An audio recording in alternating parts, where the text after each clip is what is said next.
Hello and welcome to the Majis podcast by Radio Free Europe, Radio Liberty, focusing on Central Asia. I'm Mohammed Tahir, your host here in Washington, D.C. With World Leaders Summit last weekend, China took another major step to realize its ambitious project called One Belt, One Road, in other words, OBOR. The project consists of a vast network of trading routes spanning from China to the Middle East, Africa, and Europe. If it is implemented, given its geographical location, Central Asia will play a crucial role in its implementation. As much as this might sound a dream come true for landlocked Central Asia, but it comes with unprecedented cost of nearly $1 trillion. And it is a big question where all these investments will come from and what are the obligations of Central Asians, which ultimately raises another question that what will this mean to Central Asia? What are the possible seen and unseen consequences in China's future role in the region?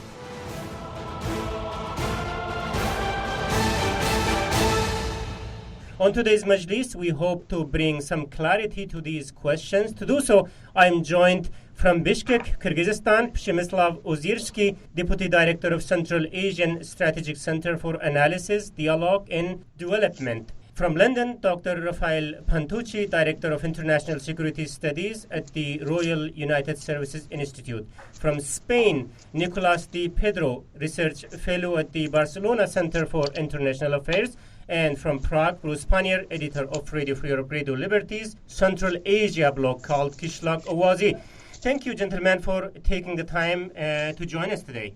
Thank you. Thank you for the invitation. Thank you. Thank you very much. Very nice to have you, gentlemen. So with this, Dr. Pantucci, you have great deals of insight on Chinese aspect of the project. Let's start with you by recalling specifications of this project. What does it contain and what the Chinese thinking on this? I think that when we're looking at the sort of Chinese motivations behind this big project, I think Central Asia is really important to bear in mind, because when we're thinking about this big Belt and Road strategy that we see was sort of, honored in this giant conference that was held in Beijing over the weekend, we're actually seeing in many ways a kind of internationalization of a strategy and of an approach that had been going on in Central Asia really for the past 15 to 20 years, I would argue, which was in essence a domestic strategy at its heart, which is about developing China's western regions. And if you're going to develop China's western regions of Xinjiang, you're going to have to open them up to the world and find ways of connecting them, because ultimately, Xinjiang is as landlocked as any of the Central Asian countries. And so in order to do that, you need to open up sort of trade routes, you need to open up roads, you need to open up pipelines and connectivity and markets into Central Asia to ultimately help Xinjiang sort of connect up to the world. And so in many ways, what we're seeing happen at the weekend is this big Belt and Road Conference, which is in many ways a kind of replica of this sort of strategy and this sort of initiative that had been going on in Central Asia for such a long time, then get transformed onto the global stage. Now, what does that mean for Central Asia specifically? Well, what it really means is that when we're talking about the kind of Belt and Road, we're talking about something that actually has been going on in Central Asia for some time. And this is really about sort of China trying to open up its regions and trying to sort of encourage its companies to go out and ultimately try to improve the economic lot of its westernmost regions, and doing that through the sort of increase of trade and connectivity with Central Asia.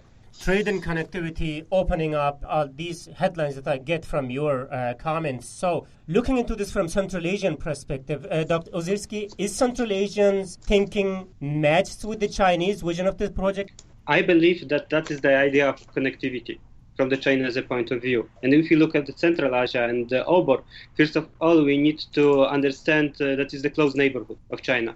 So we have the Xinjiang from the one side and Eastern China, and we have Central Asia. So the OBOR is being seen as the chance of integrating both regions, like Xinjiang, Central Asia, in mutual interest.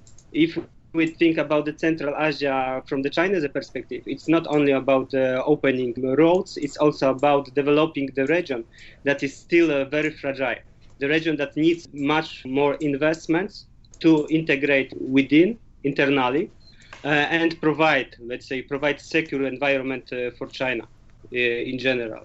The OBOR is a chance for Central Asia. I can say from the part of Kyrgyzstan, from the perspective of Kyrgyzstan, it's very important for the Kyrgyzstan to open for China, and also use the OBOR projects, for example, the China-Kyrgyz-Uzbekistan Railroad and the China-Kyrgyzstan-Tajikistan Railroad to open to new regions, generally to escape from this landlocked perspective and open for the world. Okay, Bruce, let me bring you here. So opening up, connectivity, development of the region, 3 headlines I got. So how does it sound from Central Asian perspective? We understand the situation of Kyrgyzstan. Are the other countries ready for this? Turkmenistan, for example, is it ready to jump into this caravan? Well, I would say that generally across Central Asia, they're ready to join it. There's one thing that we always got to remember when we talk about really trade with China in general, but certainly in this expanded form of OBOR, is that, after independence in 1991, despite a lot of pledges about investment in projects in Central Asia, not really a whole lot happened out there for all that time. And, in the little more than a decade that China's actually been very active in Central Asia, we've seen a lot of these projects that were sponsored by China and largely funded by them that really just pushed through. Russia had a lot of fair words about investment, but really, it didn't, not even half of the things that they promised for Central Asia ever happened. Other players in, Japan and South Korea helped out a little bit. The United States, the European Union, not so much.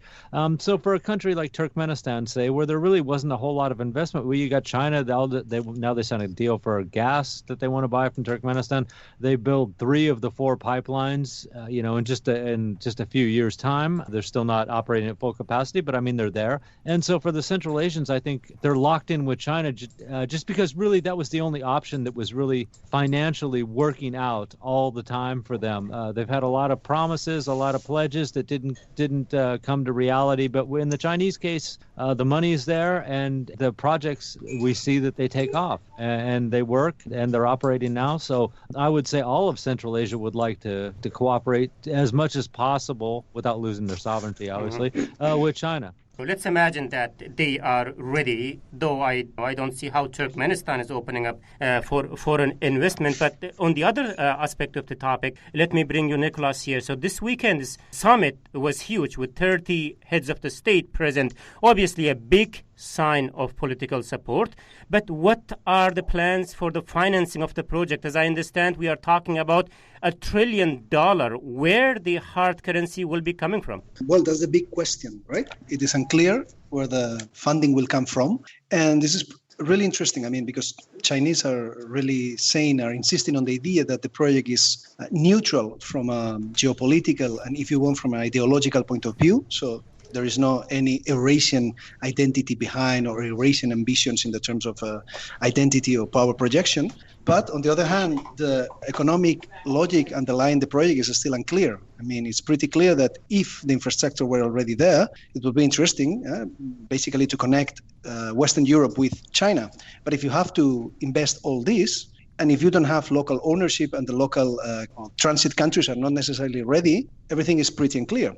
And despite the fact that Chinese authorities are insisting on this neutrality from a geopolitical point of view, insisting that it's basically about trade, shared prosperity and development, which I agree. The project offers a lot potentially to the Central Asian republics, but is mainly perceived by everyone else, or at least by the Central Asians, Russia and Western Europeans, as a project which has huge geopolitical and strategic implications. And this is what is really blocking, or will be something that will be necessarily to address by Chinese if they really want the locals, Central Asians and others, to take ownership and move forward with their support to the project. Rafael, can I bring you in here about the finance of the project? So yes, it's a big one. It looks very nice on the paper, but money, where it's coming from?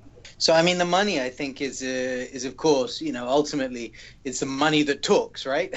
And I think what's interesting about the money is a lot of the money is, of course, coming from China. If we're looking at the reason, as I think Bruce very correctly pointed out, in Central Asia's sort of relatively young independent history, there have been lots of promises that have materialized about different countries coming in and doing all sorts of game-changing things, but they haven't really shown up. I think what's interesting about the Chinese investment is that they have talked up a big game, and then some stuff has materialized. It hasn't quite materialized to the volumes that are sometimes talked about, but something has actually happened. And I think what's interesting is that we've actually seen a kind of shift in a lot of these countries and them becoming incredibly reliant in some ways on Chinese investment. And I think Turkmenistan is a very good case in point of this, where we have a country that essentially started suddenly to redevelop its kind of infrastructure of its gas sales to really become very dependent on China.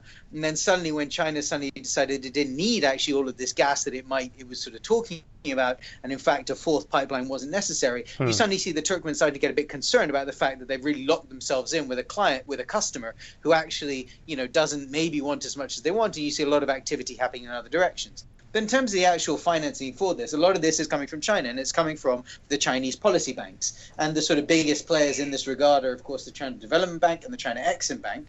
But, we can also see that some of the other big banks in China, like Bank of China or China Construction Bank or ICBC, are sort of coming in and offering a lot of this money. And a lot of this money is sort of bilateral loans. And often they're linked loans, whereby the country, China at a sort of government-to-government level will authorize the loan of a large amount of money for country X, let's say Kyrgyzstan, to build or refurbish, let's say, a refinery, and they put sort of the money is offered as a loan. Then ultimately the loan is used to get a Chinese company to come and actually implement the project.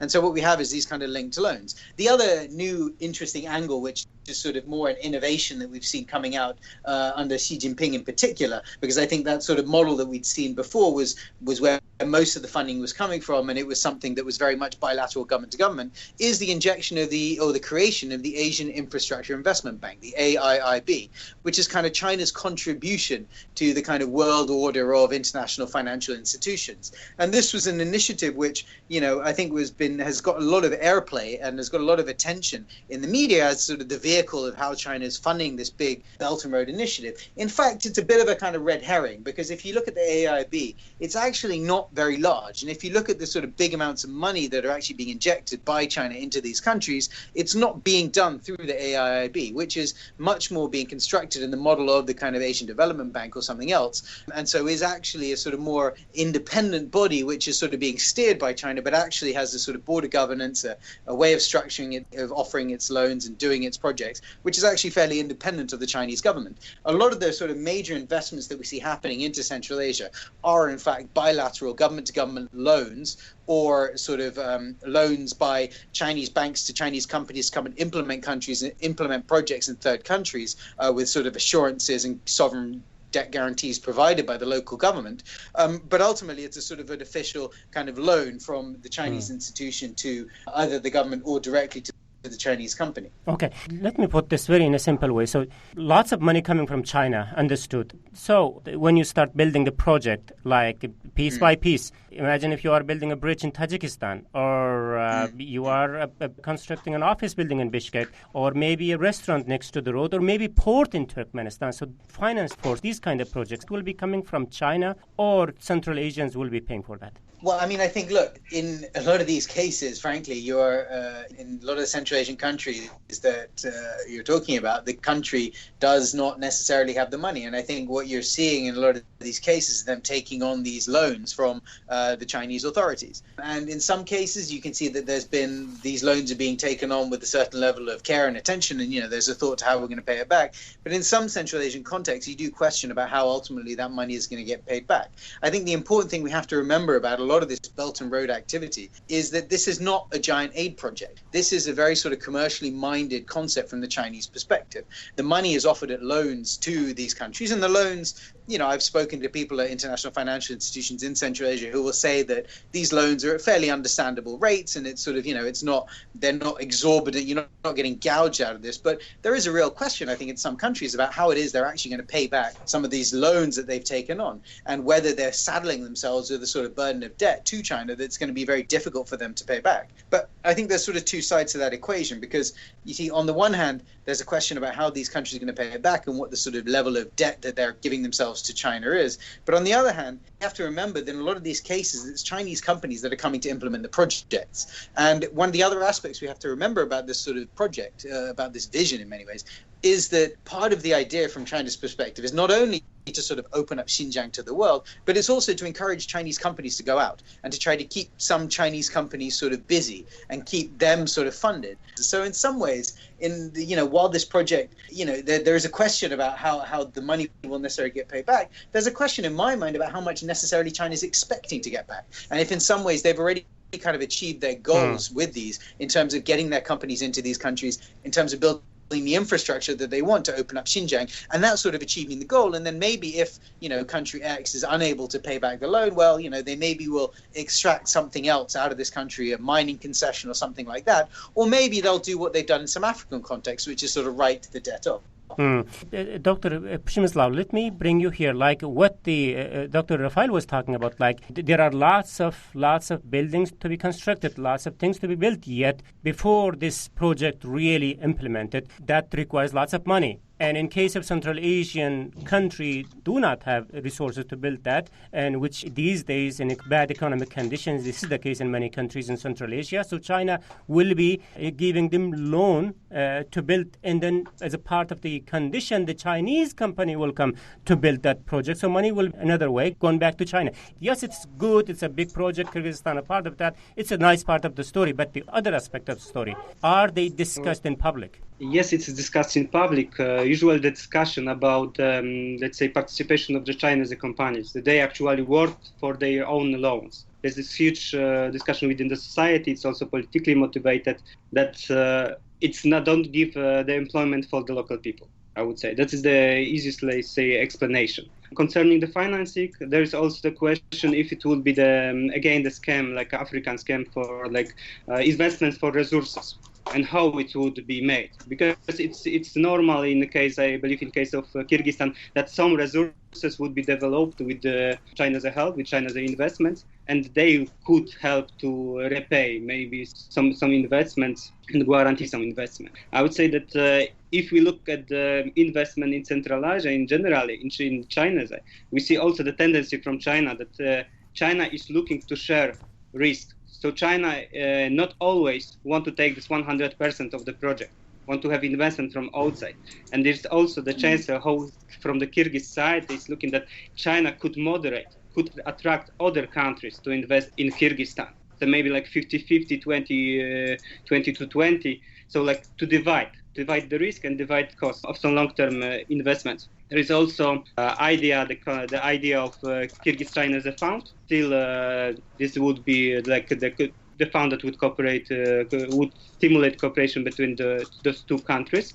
But still, we don't know how it would work. There is a similar fund working in Kyrgyzstan, but it's Kyrgyz-Russian Development Fund, and this has really like a good story of the success of investing small and middle enterprises, and still we don't know. If it would be the same model or the model that would also support infrastructural projects. Let me present another model, Bruce, to you. I was reading a leaked document published on Dawn newspaper of Pakistan about the Pakistani leg of this OBOR project, which gives detailed information about it. Looking into the document, you get the sense that China will have huge say in every aspect of the project, designing, construction of it, and management of the project when it is completed.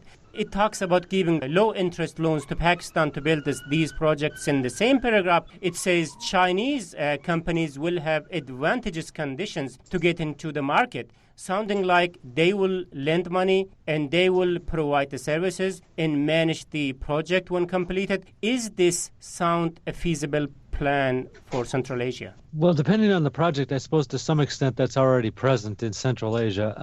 There's a lot of Chinese investment, for instance, in Kazakhstan's oil industry, and we know that, with all Chinese projects, and as we've heard here already, that if you take Chinese money and they invest in a project, then you also acquire Chinese workers as part of the workforce that goes out there. And, of course, they send some management along, too. It's the same with the road construction in Kyrgyzstan, where the Chinese send their own workers. They do employ locals too, but they send their own workers, and really the people who are in charge of building the roads are all Chinese. They're the managers of the project. The machinery is all comes from China. So there already is that element that exists. The longer term implications of this are a little harder to say because, of course, we've only had 10 years. I was never under the impression that the Chinese wanted ownership of a lot of this. They certainly want a presence on the ground because, of course, Central Asia is notorious for corruption and money seems to disappear all the time. So rightly, I would say, the Chinese wish to have their own people there to make sure that the money they send is all spent for the purpose that it was sent there. Like I said, I can't fault them on that. Longer term, I don't know how much interest they have in some of these projects once they get up and operating. And of course, this is one of the big questions: is how much time has been given to training too. It is one thing to build pipelines and compressor stations, for instance, for gas shipments. Now, on the ground, do you have all the people that are going to be able to maintain those things for 20, 30, 40 years down the road? This is a question too. And it's the same with something as simple as a road. Fine, they put the asphalt down on the road. Now everyone can drive and get places much faster than they used to. Is there an infrastructure in these countries that can support maintenance of this road? Do they have the machinery to be able to keep this thing up and running all the time? Or is it going to be the case that when these things fall apart, they have to turn once again to the Chinese, get another loan, and have Chinese workers come out there again to fix what they built originally 5-10 years earlier? Oh, what's the answer for that? Maybe Nicholas or Dr. Rafai? Yeah, well, if I can react to the three previous interventions by Bruce, Raffaello, and Przemysław, which I think are dealing with something which is very much linked and is related to the scheme that Raffaello has described, regarding Chinese policies towards Xinjiang and later on Central Asia, which I fully agree with what he has said.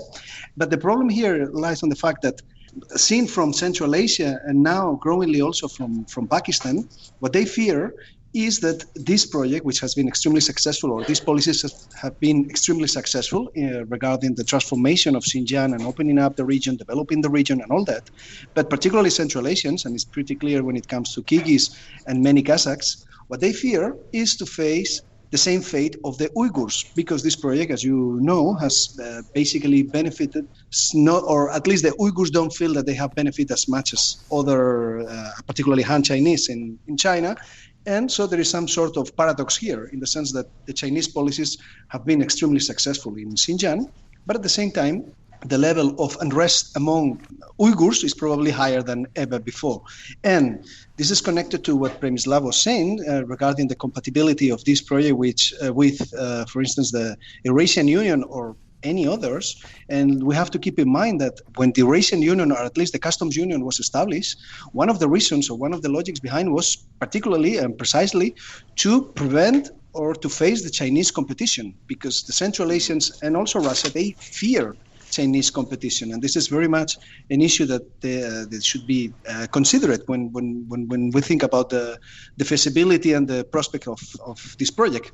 Because opening up Central Asia, which I agree, I mean, Xinjiang is not anymore a landlocked periphery of China, but so for Central Asia, this might be definitely positive in terms of opening up to the world, in terms of receiving investment and all that. But what they fear is not really benefiting from this project, except some elites. And in this regard, the wave of protests in Kazakhstan last year, when it only with a rumor that this reform of the land law will allow Chinese to buy Kazakh land, is very telling and is quite representative of these fears.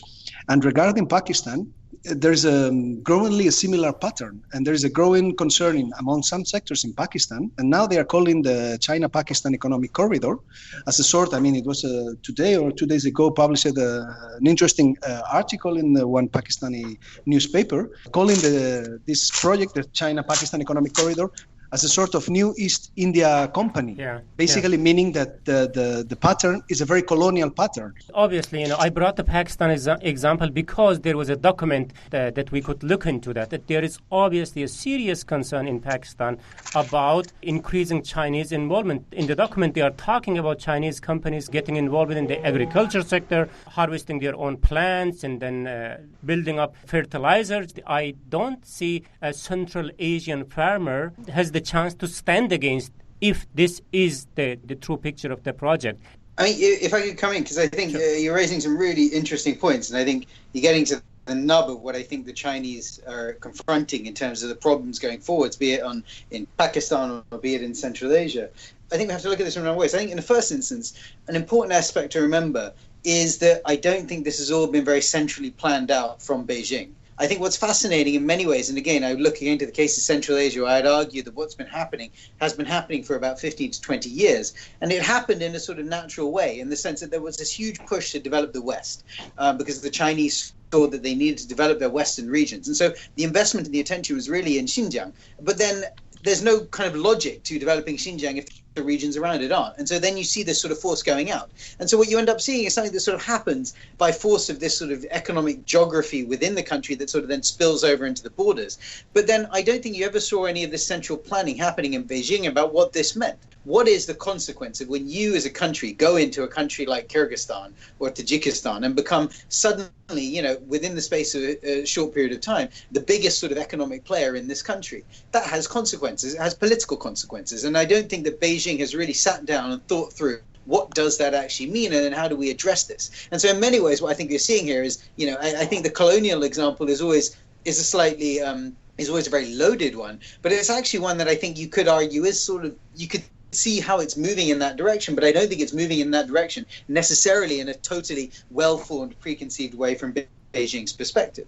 And I think what's really interesting is that as we're seeing more of this pushback and the commentary that you've seen in Dawn recently, and but it's been coming for some time, frankly, you've seen a lot of these issues. If you look at a sort of regional level in Pakistan, all the different provinces get very agitated about whether they're getting enough the CPEC, what problems they see with the CPEC projects, how they think it should be here rather than there, how they want more investment, how they want that. All of these tensions are actually ones that I'd argue you've seen in Central Asia for some time. I mean, what was fascinating to me about traveling around Central Asia doing research, trying to look at this question in particular, was when you went to sort of Kyrgyzstan and Kazakhstan in particular, you found a real kind of sense of xenophobia, a real sense of concern and fear about what this sort of Chinese wave of investment actually meant and what it was going to mean for the longer term for these countries and their sort of ability to maintain their independence and their identity, and how much they were sort of swapping the previous sort of master in Moscow for a master in Beijing. And there's a real sort of question there. And again, you can see China started to give some thought about how do we manage some of these soft power relations. And you can see that in some of the investments they've done in scholarships to students, in terms of the Confucius Institutes to teach kids Mandarin, in terms of a lot of the other efforts. You can see of them doing sort of a lot of attempts to figure out how they can win over local people's affection and support for this kind of bigger project. But they're really having some issues around that. And I think you're only going to see those issues become more going forward. But then I think we have to track back. Sorry, just to end on a side point of, I think something that I think Bruce made a point of earlier, which is that, the other issue is that when you're looking at Central Asia, where is the other options coming from? And if we're looking around the region, you can see that Moscow is not coming with giant buckets of investment to come in. The Indians have sort of talked about it, but never quite produced it.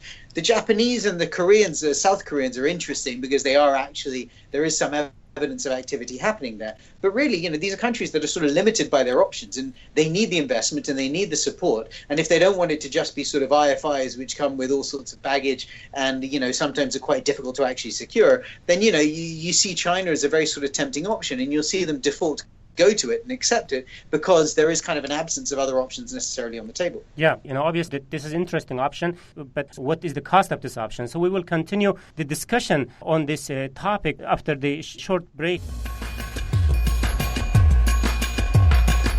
Hey everyone, before we get into the second part of the show, just a quick reminder that if you really like Majlis podcast, there's a real chance that you will also like my other radio show that's called Gandhara Podcast. The show discusses latest developments in Pakistan and Afghanistan from local perspective.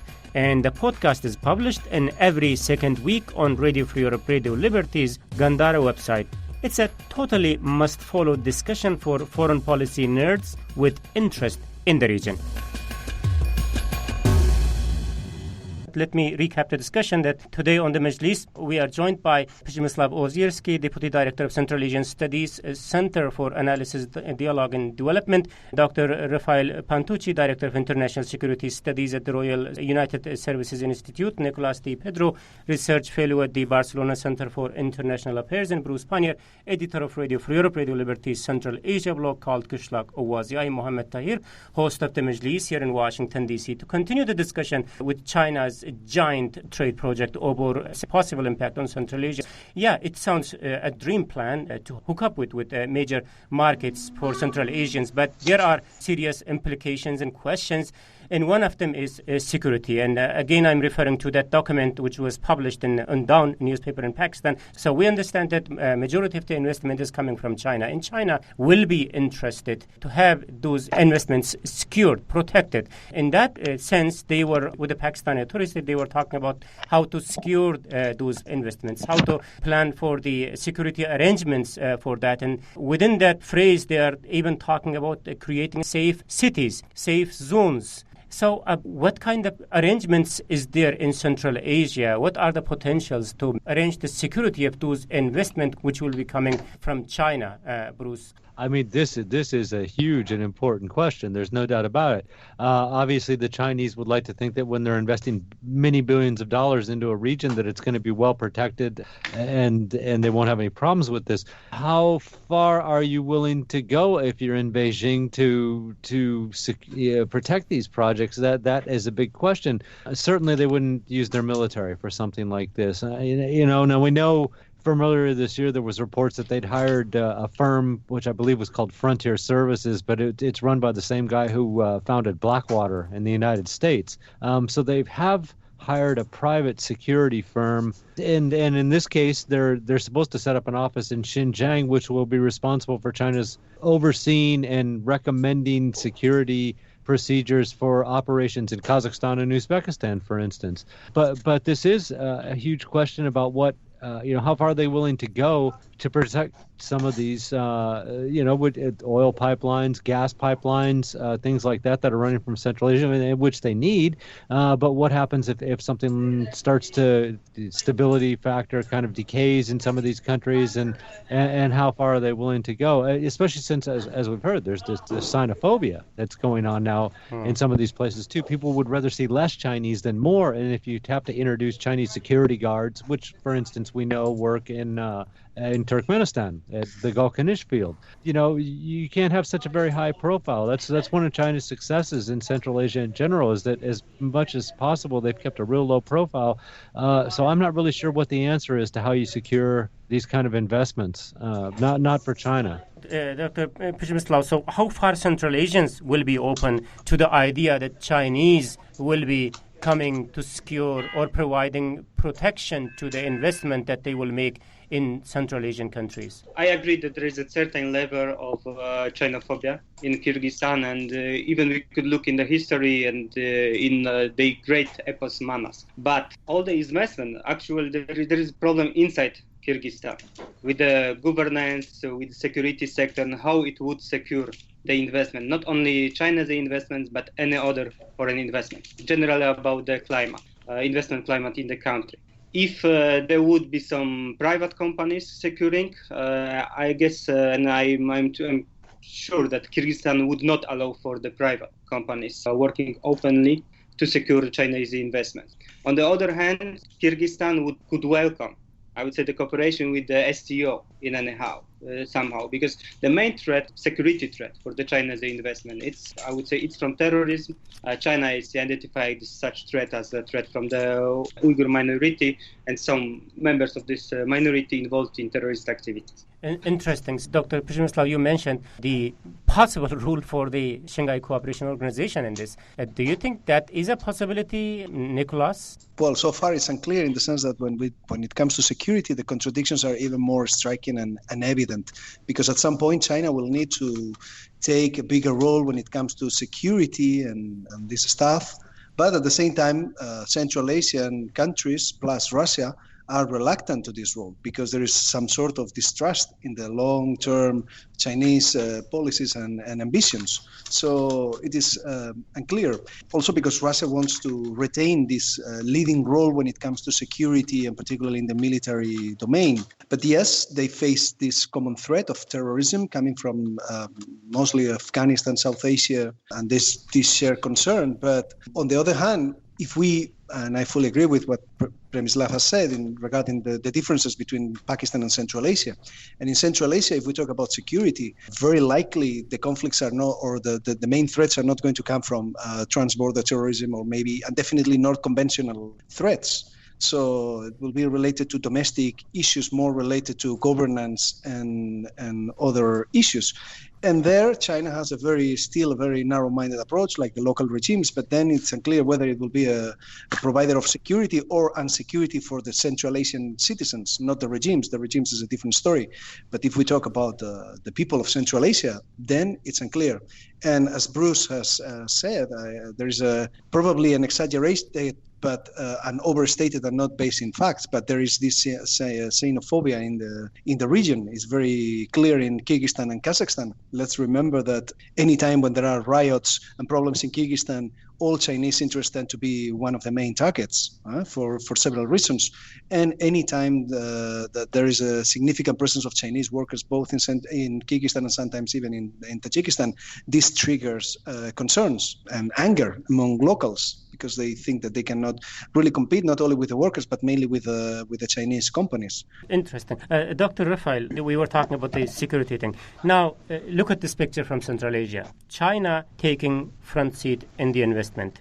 China taking front seat in owning those projects. And you are seeing more and more Chinese in your streets. There is already some level of xenophobic feelings in some of the Central Asian countries. Now, China is taking more rule in security of the region. So what kind of picture does it give for Central Asians about long-term ambitions of China? I mean, I think it's a real question for Central Asians, and I actually would go much further in some ways than people are saying about China's security role in the region. I think actually that we should look beyond the SCO, because the SCO is an organization that I would argue China has somewhat lost interest in and has for some time. I mean, yes, it's got a Chinese name and it comes from a sort of Chinese inception, and they're still, they host it in Beijing. But if you look at sort of activity on the ground, you can see so much more happening at a bilateral level, with China worrying about its security concerns and the PLA playing a role in doing training in Kyrgyzstan and Tajikistan, providing equipments of all sorts, building border posts on the Tajik-Afghan border,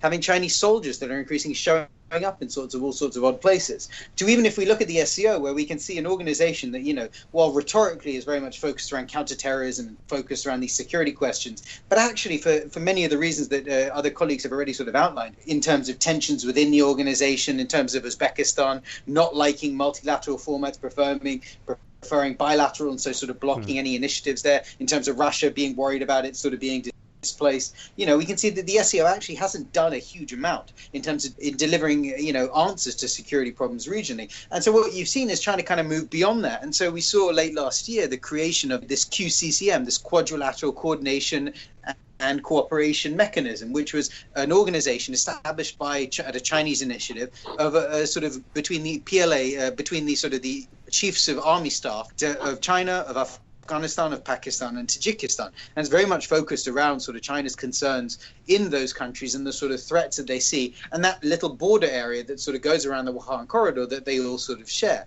And this is a sort of sub-regional multilateral mechanism that China's been pushing forwards, which, if we think about it, is one that should be, the issues that it's focused on are ones that should already be addressed by the SCO. But I think the fact is China sees that the SCO isn't going to deal with these issues, so it goes ahead and creates another format to try to focus some attention on these and deal with its concerns there. And my understanding is that this was done without even particularly informing Moscow. Moscow sort of later discovered, when it got a bit concerned, that the Tajiks, which are members of the CSTO, an organization, a multilateral security organization that Russia is very much a dominant figure in, was going off and joining this other security mechanism. So I think that we can see that the SCO is sort of being bypassed by China. And when we think about the SCO as an entity in relation to OBOR, I would refer people back to last year when Wang Yi, the Chinese foreign minister, visited Bishkek. And he made some interesting comments there, where he started to talk about the SCO as something that could operate under the framework of the Belt and Road Initiative. And so we can see how this sort of big vision that Xi Jinping has shot out is sort of slowly absorbing all these other little bits and pieces. But I think it does, it is a really interesting question, because I think the piece of the Central Asian puzzle that we had seen China maybe addressing less was the security piece. There was very much a perception of a division of responsibilities, with Moscow doing the security while China did the economics. But actually now I'd argue that picture is being eroded as we see China taking an increasingly front role. And I think that's really down to the fact of some of the other issues that colleagues have been raising, which is, you're looking at massive investments, lots of people going out there, lots of interests and important interests that are linked to domestic Chinese concerns, and a need then from China's perspective to be able to be certain that they can be safe and that they can guarantee the protection of these and no longer them seeing that they can just sort of, abrogate this responsibility to local actors in Kyrgyzstan or Tajikistan. But, I think from a local perspective, that does, I imagine, raise a lot of sort of red flags and a lot of concerns. And I think how China manages those concerns is really going to be one of the very interesting and difficult questions for Central Asia, going forwards, at least for the next 5 to 10 years. Mm-hmm. Unfortunately, we have to conclude our discussion, but just a few final notes. So in the face of all this, what is the long-term implications of this for Central Asia? And Bruce, let's start with you.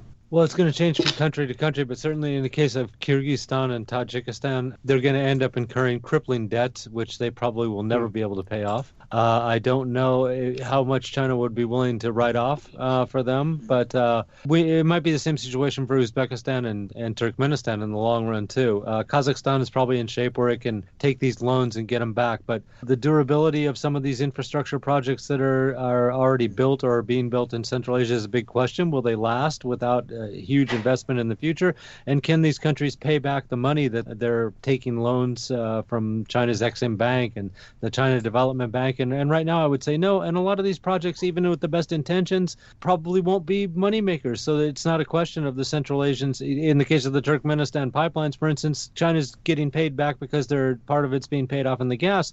But some of these other projects, roads, railways, and things like that, those projects can't pay back the money, not anytime really soon. So it's going to probably leave the poorer countries a lot more poor, although better connected.